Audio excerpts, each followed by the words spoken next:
नमस्कार दोस्तों, मेरा नाम है दीपक बर्णवाल, एक सक्सेसफुल बिजनेसमैन और एक बिजनेस कोच। मैंने अपने बिजनेस की शुरुआत आज से 15 साल पहले की थी, जिसमें मैंने अपने बिजनेस में जीरो प्रॉफिट से लेकर लाखों की प्रॉफिट तक किया है और आज भी मैं उसे सक्सेसफुली चला रहा हूं और लाखों की प्रॉफिट उससे कमा रहा हूं। मैंने अपने बिजनेस में ढेर सारी गलतियां करी, जिससे कि मुझे बहुत सारा नुकसान उठाना पड़ा और साथ ही साथ मैंने कई सारे टिप्स अपने बिजनेस में अप्लाई किए, जिससे कि मुझे बहुत ज़्यादा प्रॉफिट हुआ। कई सारे क्लाइंट जो कि 15 साल से हमारे साथ बने हुए हैं, आखिर क्यों? बहुत सारी कंपनियां हमारे साथ अभी भी जुड़ी हुई हैं। आखिर वो कौन सा टिप्स हैं जिससे कि मैं अपने कस्टमर को अपने बिजनेस के साथ बांधे रखता हूं, वो सब कुछ मैं आपको इस चैनल में बताऊंगा, जिससे कि आपको अपने बिजनेस की शुरुआत करने में बहुत ही ज़्यादा मदद मिलेगी। या फिर आप अपने बिजनेस को चला रहे हैं तो वहां भी अगर आपने हमारे बिजनेस टिप्स को इस्तेमाल किया तो कई सारे नुकसान से बच सकते हैं और लाखों की प्रॉफिट को कमा सकते हैं, अपने बिजनेस को बढ़ा सकते हैं। तो बने रहिएगा हमारे चैनल में। हमारे चैनल को अभी तक आपने सब्सक्राइब नहीं किया तो जल्दी से सब्सक्राइब कर दीजिए। आज की वीडियो बहुत ही ज़्यादा कमाल की है और आज की वीडियो अगर आपने पूरा देखा तो आप अपने बिजनेस में होने वाले भयंकर नुकसानों से बच जाएंगे। वो नुकसान इतना बड़ा है कि कई बार आपके बिजनेस को बंद कर सकता है। तो बने रहिए हमारे वीडियो में, वीडियो को पूरा देखिएगा, क्योंकि वो नुकसान के साथ साथ उस नुकसान से कैसे बचे वो सब कुछ मैं आज की वीडियो में आपको बताऊंगा। दोस्तों, सभी के बिजनेस में एक ऐसा हिस्सा होता है जिस पर अगर समय पर ध्यान न दिया जाए तो उसके कारण अपने बिजनेस में भयंकर नुकसान उठाना पड़ सकता है। दोस्तों, आज कंपटीशन का मार्केट है, जिसके कारण सभी लोग अपने प्रोडक्ट को कम से कम प्रॉफिट पर बेचते हैं। लगातार जो कंपटीशन मार्केट में बना हुआ है उसके कारण लोग सोचते हैं कि बस जो उन्होंने प्रोडक्ट परचेज किया है या फिर जो उन्होंने प्रोडक्ट बनाया है, अगर उनका मैन्युफैक्चरिंग यूनिट है, तो किसी तरह से सस्ते दामों पर प्रोडक्ट को सेल करें। और इसी कारण से उनके पास एक ऐसा नुकसान का पोटली तैयार हो जाता है, जिसके कारण कई बार उनका बिजनेस बंद होने की कगार पर पहुंच जाता है धीरे धीरे, और वो है डेड स्टॉक। दोस्तों, अगर हम लोग एक रिटेलर या होलसेलर हैं तो हम लोग मार्केट से प्रोडक्ट को परचेज करते हैं, उस पर एक प्रॉफिट रखते हैं और उसे मार्केट में बेचना शुरू कर देते हैं। फिर नया प्रोडक्ट आता है, उसे खरीदते हैं और फिर उस पर प्रॉफिट रखकर बेचना शुरू कर देते हैं। धीरे धीरे उसका एक छोटा छोटा स्टॉक हमारे यहाँ बच जाता है। या फिर हम लोग एक मैन्युफैक्चरर भी हैं तो हम लोग ऐसा ही करते हैं, एक प्रोडक्ट बनाते हैं, उस पर प्रॉफिट रखते हैं और उसे मार्केट में सेल करने के लिए निकाल देते हैं। और धीरे धीरे कुछ स्टॉक जो हमारे पास होता है वो बच जाता है और वो कोने में रखा जाता है, और साथ ही साथ नया प्रोडक्ट बनता है और मार्केट में वो बिकते जाता है। अगर रिटेलर या होलसेलर हैं तो नए प्रोडक्ट को परचेस करते हैं, उसे बेचने लगते हैं। पुराने प्रोडक्ट में से बचे हुए माल का हम लोग ध्यान नहीं देते हैं कि उसका क्या करना है, और धीरे धीरे क्रिएट हो जाता है नुकसान की पोटली, यानी कि एक डेड स्टॉक, फंसा हुआ माल। तो आज मैं आपको बताने वाला हूं कि आप अपने डेड स्टॉक को कैसे मेंटेन करें, कैसे फंसे हुए माल को समय पर निकाल करके होने वाले नुकसान से बच सकते हैं, और अगर आपने ऐसा नहीं किया तो कैसे आपके बिजनेस को वो ठप कर सकता है, बंद कर सकता है। इसका मैं आपको एग्जांपल भी दूंगा कि कई बड़े फैक्ट्रीज जो कि डेड स्टॉक पे ध्यान नहीं दिए और आज उनका फैक्ट्री पूरा बंद हो गया। कई सारे मैन्युफैक्चरर, कई सारे रिटेलर, होलसेलर ने भी ये गलती करी और एक दिन उनका डेड स्टॉक इतना ज़्यादा बढ़ गया कि उनके बिजनेस में उसने बहुत बड़ा नुकसान करा दिया। दोस्तों, हमारे एक मित्र थे जिन्होंने एक शर्ट की फैक्ट्री खोली। बहुत अच्छा ब्रांड बनाया उन्होंने, बहुत अच्छी क्वालिटी के वो शर्ट बनाते थे, बहुत अच्छे डिज़ाइन होते थे जो मार्केट में बहुत ही ज़्यादा पसंद किया जाता था और उनका काफ़ी अच्छा सेल हो रहा था। होता ऐसा था कि जब वो महीने में अपना प्रोडक्शन करते थे और मार्केट में जब माल भेजते थे तो उसमें बहुत सारे आइटम डीसेलेक्ट होते थे, उसे ग्राहक पसंद नहीं करते थे। तो वो उन्होंने बना तो लिया, मार्केट में भेजा, लेकिन वो बिका नहीं। 10 में से 3 नहीं बिकते थे, 7 को सेलेक्ट कर लिया जाता था और वो 3 गोदाम में आकर के पड़ा रहता था एक कोने में कि वो कल बिकेगा किसी और के पास। धीरे धीरे ऐसे ही बहुत सारे डेड स्टॉक पड़ गए। बहुत बार ऐसा होता था कि वो SML, एक्सेल और डबल एक्सेल का साइज का बनाते थे, जिसमें कि कभी SML बिका, एक्सेल और डबल एक्सेल नहीं बिका, कभी ML एक्सेल बिका और S और डबल एक्सेल नहीं बिका। तो इस तरह से लेकर के बहुत सारा उनके पास स्टॉक हो गया था और उसका उनके पास मेरे जो मित्र हैं उनके पास किसी तरह का रिकॉर्ड नहीं था कि उनके पास डेड स्टॉक कितना है। उन्हें ये लगता था कि वो सारे स्टॉक हैं, वो सारे स्टॉक को वो मार्केट में भेजते रहते थे, लेकिन आउटडेटेड होने के कारण या फिर उस कपड़े की क्वालिटी ठीक नहीं होने के कारण बहुत बार ऐसा होता है कि मार्केट में आपने जो सेलेक्ट किया वो मार्केट में डिमांड नहीं है, कलर का, डिज़ाइन का। इस तरह से क्या होता है कि बहुत सारे आइटम आपके फंस जाते हैं। तो उस तरह से उनके पास बहुत सारे स्टॉक डेड स्टॉक हो गए, जिसका उनके पास रिकॉर्ड ही नहीं था कि ये डेड स्टॉक है। वो इसको समझते थे कि वो स्टॉक ही है। धीरे धीरे करके बहुत ज़्यादा बढ़ गया, और जब उसी माल को वो मार्केट में बेचने जाते थे, नहीं बिकता था, तो उन्हें लगता था कि अरे मेरा बिजनेस नहीं चल रहा है।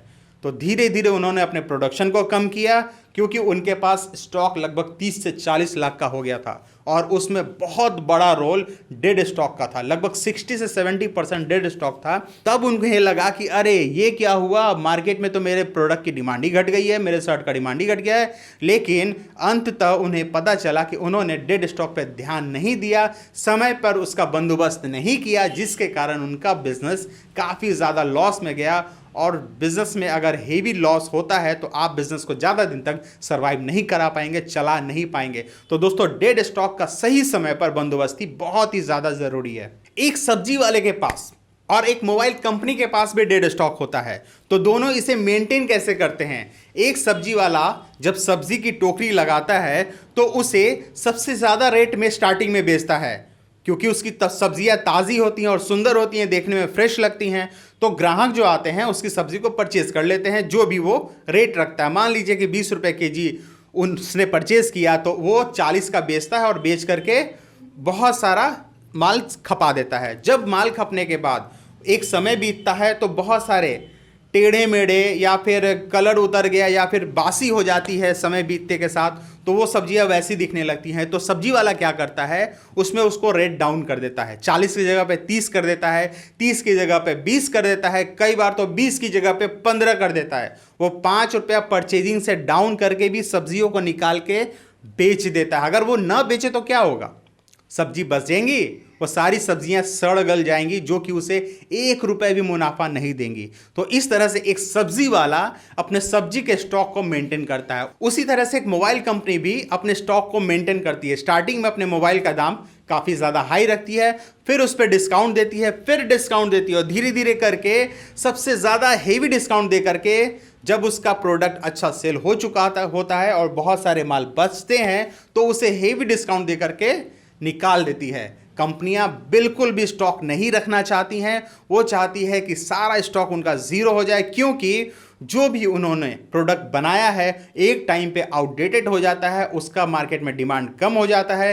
कई सारे एक्स्ट्रा फीचर्स के साथ दूसरी कंपनियां मोबाइल पेश करती हैं, कई बार तो वही कंपनी वही फीचर के साथ दूसरा मॉडल लॉन्च करती है। तो अगर पहले वाले मॉडल का अगर स्टॉक उनके पास रहेगा तो वो तो बेकार हो जाएगा, इसलिए एक्स्ट्रा डिस्काउंट दे करके उन सारे मोबाइल्स के स्टॉक को वो खत्म करती है। तो दोस्तों, आप कैसे अपने बिजनेस में ये डेड स्टॉक से होने वाले नुकसान से बच सकते हैं? सबसे पहले तो आपको यह अनुमान होना चाहिए कि आपके बिजनेस में आपके यहाँ कितना डेड स्टॉक होगा, और जो वो नंबर है वो होना चाहिए 5 से 25%। अगर 25% से ज़्यादा आपका प्रोडक्ट डेड होता है, वो स्टॉक जो है आपका डेड होता है, डंप करता है, तो आपको अपने प्रोडक्ट से रिलेटेड रिसर्च करना चाहिए। मार्केट में क्या डिमांड है उस पर ध्यान देना चाहिए। ग्राहक क्यों नहीं पसंद कर पा रहे हैं, आप क्यों नहीं बेच पा रहे हैं, आपके रेट में प्रॉब्लम है या फिर आपके मार्केटिंग में प्रॉब्लम है, या फिर उसके जैसा प्रोडक्ट मार्केट में अवेलेबल और सस्ता उपलब्ध है। इन सभी चीज़ों पे आपको ध्यान देना पड़ेगा। तो दोस्तों, आइए हम लोग बात करते हैं कि आखिर कैसे अपने डेड स्टॉक से छुटकारा पाया जाए, कैसे डेड स्टॉक को प्रॉफिट में बदला जाए, आखिर कैसे डेड स्टॉक से कुछ मुनाफा कमाया जाए। सबसे पहले आप कोशिश करिए कि अगर आपका प्रोडक्ट यूनिक है तो मार्केट में आपके प्रोडक्ट का डिमांड बना रहे। मार्केट में जितनी डिमांड है आप उतना प्रोडक्ट मार्केट में मत निकालिए। हमेशा अपने प्रोडक्ट का डिमांड मार्केट में बनाए रखिए। आप हमेशा जितनी डिमांड मार्केट में है उससे कम ही प्रोडक्ट को मैन्युफैक्चरर करिए, जिससे कि आपके ब्रांड की वैल्यू बनी रहेगी। आप अपने प्रोडक्ट पर एक एवरेज एक्स्ट्रा प्रॉफिट रखिए, जिससे कि आप अपने डेड स्टॉक पे एक्स्ट्रा डिस्काउंट दे करके उसे सेल कर सकें। अपने प्रोडक्ट को सेल करने के दौरान यह ध्यान दीजिएगा कि कब आपके प्रोडक्ट का मेल टूट रहा है, कब आपके प्रोडक्ट की क्वालिटी डाउन हो रही है, कब आपके प्रोडक्ट का मार्केट में डिमांड घट रहा है। जैसे ही आपको ये परिस्थितियां नजर आए वैसे ही आप इस पे एक्स्ट्रा डिस्काउंट लगा करके, सेल लगा करके आप पूरा का पूरा स्टॉक खाली कर दें, जिससे कि आप भयंकर नुकसान से बच सकते हैं। समय पर अगर आप ये फैसला ले लेते हैं तो आप बच जाएंगे। नहीं तो अगर आप इसको देर करते हैं कि भाई कल मैं इसे सेल करूंगा, कोई अच्छा ग्राहक आ जाएगा तो सेल करूंगा, अच्छे प्रॉफिट आ जाएंगे तो सेल करूंगा, तो कुछ दिन बाद ये पूरा का पूरा माल कूड़ा हो जाएगा। आपको एक बंडल में बांध करके डस्टबिन में फेंक देना पड़ेगा। आपके ये प्रोडक्ट की ये हालत हो जाएगी। तो सही समय पर निर्णय लीजिएगा। जैसे ही आपको ये सारी चीज़ें नजर आए, आप एक निर्णय लेकर के अपने प्रोडक्ट को सेल पे लगा करके स्टॉक को खाली कर दीजिएगा। नए प्रोडक्ट पे ध्यान दीजिए, उसके सेल पर फोकस करिए। डेड स्टॉक को अगर लागत से कम में भी बेचना पड़े तो इसे बेच करके छुटकारा पा लेना चाहिए। नए अगर आपके पास प्रोडक्ट आ चुके हैं तो उसमें बंडल लगा करके भी आप इसे बेच सकते हैं। डेड स्टॉक से थोड़ा सा भी मोह मत करिएगा, क्योंकि ये जैसे जैसे समय बीतेगा वैसे वैसे इसका वैल्यू कम होते जाएगा। एक दिन ये ज़ीरो हो जाएगा और आपके गोदाम या फिर दुकान का सिर्फ जगह ही खाएगा। तो जल्दी से जल्दी डेड स्टॉक का छुटकारा पा करके आप आने वाले नुकसान और टेंशन से बच सकते हैं, और इस तरह से आप अपने बिजनेस में नुकसान की पोटली को बड़ा होने से रोक सकते हैं, अपने बिजनेस को भयंकर नुकसान होने से बचा सकते हैं। बिजनेस को आगे बढ़ाने में ये टिप्स बहुत ही ज़्यादा मददगार साबित होता है। तो बने रहिए हमारे चैनल में, और भी वीडियोज़ हैं जिसे देखिए और देख करके सीखिए कि एक बिजनेस को कैसे शुरू किया जाता है और सक्सेसफुली चलाया जाता है। मिलता हूं अगली वीडियो में, तब तक के लिए जय बिजनेस, जय भारत, नमस्कार।